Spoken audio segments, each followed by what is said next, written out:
Hello everyone, Silverstruck here. Welcome to the Silverstruck channel. During the time I've spent here on YouTube creating content, it's been my pleasure to have many great conversations in the comment section of my video. Every once in a while, I'll get a question or two. Sometimes it's emailed, sometimes it's in the comment section.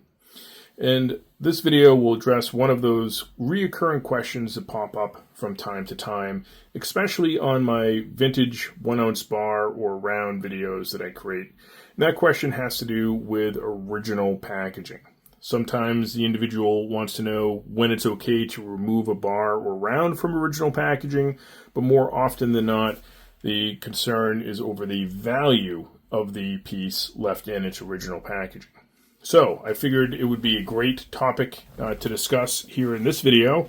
So let's get right into it. And we're going to start by answering the question, does original packaging add value? And my answer to that is yes. Now, in today's market, maybe it's not a tremendous amount of value, but what I'm looking for is the future potential in that packaging as the decades tick on. Let's take this piece of silver, for example, right here. This is just a standard production Engelhard bar. Nothing really special about it other than it is an Engelhard bar. So that's, I'm a big fan, so obviously that's important to me. But more important, it's in some really nice original packaging. This is kind of known in the vintage community as the lollipop wrapper. So you can see here that it's nice and sealed. So you might notice when shopping for a bar like this, that oftentimes you're going to find these raw. You're not going to find these in the packaging. And when they are in the packaging, sometimes there's a slight premium to be had. But what I'm really interested to learn is that as time goes on, what's the likelihood of more of these surviving in the original packaging? A lot of these were broken out of the packaging, maybe because of damaged packaging or somebody that just didn't want something in the original packaging, so it was broken out and put into, a capsule, like I like to do with my guardhouse boxes. So maybe it's stored a different way. This is a little bit difficult to store in the lollipop wrapper, so maybe somebody wanted to build a tube. So you can see here, this is a tube of 20 Engelhard bars in the raw, and this is much easier to store than a guardhouse box for sure, or an album, and a little bit easier to deal with than random packages. There's no real vessel to put these in. You just kind of have to take care of them and stack them. I stack them vertically in a box, basically. So the future value of the pieces in original packaging as time ticks on, I think it's just going to be more and more rare to see that as the packaging doesn't survive over time. Take a round like this, for example. This one's in the original clamshell. It also comes with a certificate of authenticity. That kind of provenance really adds a lot of value to that particular type of round. I even have the original plastic that came with that to cover up the round, all yellowed and aged. So that's a rare round to find, but even rarer to have all of the packaging and COA that comes along with it. So there's definitely value added there. Just for fun, let's take a look at a few other pieces. This one is a one-off that I have in the stack. A big fan of the Sunshine Mining Vintage Bullion. This one's a bar dated 1988, and it's in original packaging. Now, I only have one of these, and I've noticed it's a lot harder to find these in the original packaging, so it's nice to have an example in the stack. Another really cool one would be this. This I bought on the Silver Stackers auction site.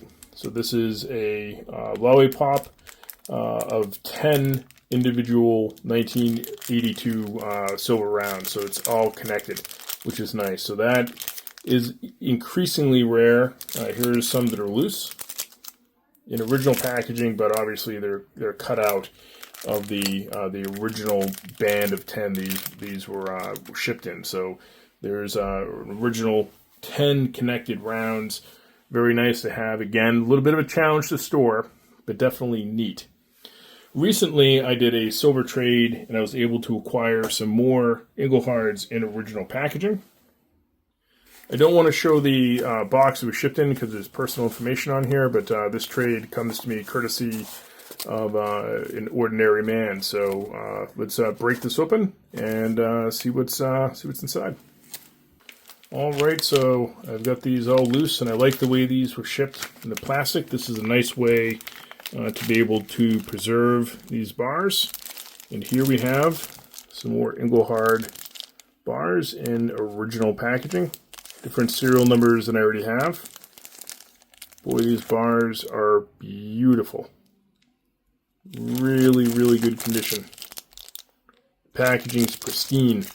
So I was able to pick up 5 more from the silver trade, and I have 5 here.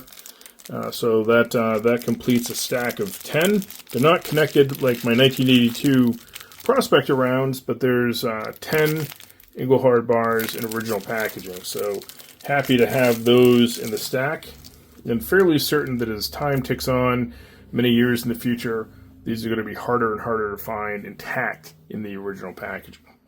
Now let's have a look at a few other silver items that he sent along.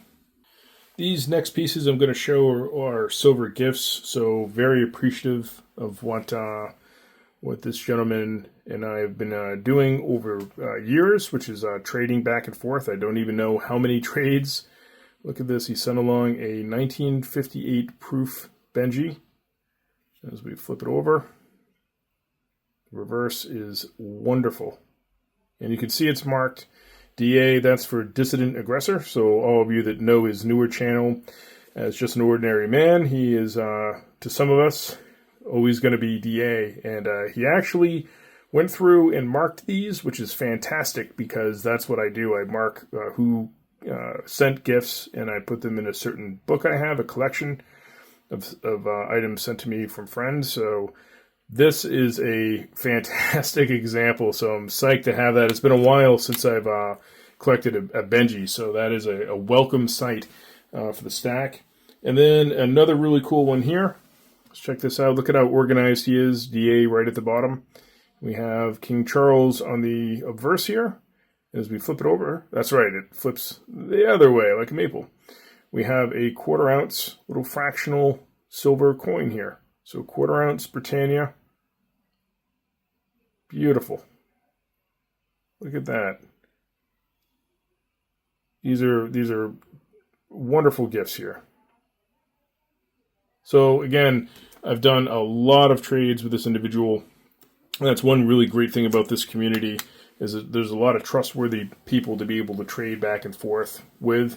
So our trade was 5 ounces of silver for 5 ounces of silver. Of course, we like to send each other gifts, and that's up to the individual people trading. But with me and DA, it's always worked out just wonderfully. So you'll have to let me know in the comment section what your feeling is towards original packaging.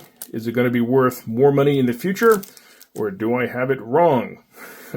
Let me know that in the comment section. And as always, thank you so much for watching.